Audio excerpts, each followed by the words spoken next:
One day, a university professor holding a bottle of water, he asked his students how much they think this bottle of water weighs. 500 grams, shouted one student. Another from the back shouted 600 grams. The professor looked at them and said, actually, until we weigh the bottle, we wouldn't know. And then he said, imagine I hold this bottle for a few minutes. What do you think will happen? One of the students shouted, nothing. He said, what if I hold it for a bit longer? Let's say I hold this bottle for, let's say, a few hours. And they'd said, well, your arm would start to hurt. And he said, what if I held this bottle for 24 hours? And one of the students said, your arm would practically be paralyzed or in extreme pain. The professor then said, notice that the weight of the bottle didn't change during that time at all. The only thing that changed was how long you were holding it. And his lesson to his students from this situation was that this bottle represents our challenges, our problems, our worries, our anxieties about uncertainty, that the longer that we hold them, the more pain they can do to us.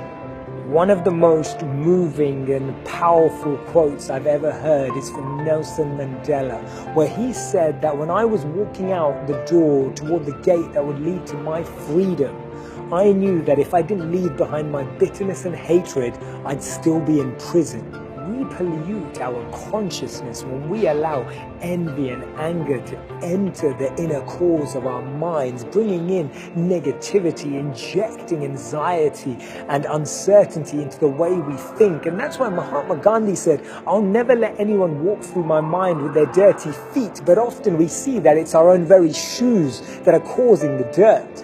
Forgiveness and letting go and the ability to rise above the challenges that have been caused by others in our life is such an important ability, because we need to learn to accept apologies that we never received. I believe that you can't fix yourself by breaking someone else. It's like what Buddha said, resentment is like drinking poison and expecting the other person to die. When we recognize that actually by holding any negative feelings towards another individual simply only harms the way we think, that's when we'll truly be able to forgive, move on and let go, and realize that that internal healing is what lets us take care of the external circumstances. And this is not easy at all, because we've all been caused pain, sometimes to extreme lengths. Sometimes our hearts have been broken. Sometimes our trust has been misused. Sometimes we've been exploited. Sometimes our loyalty has been tested.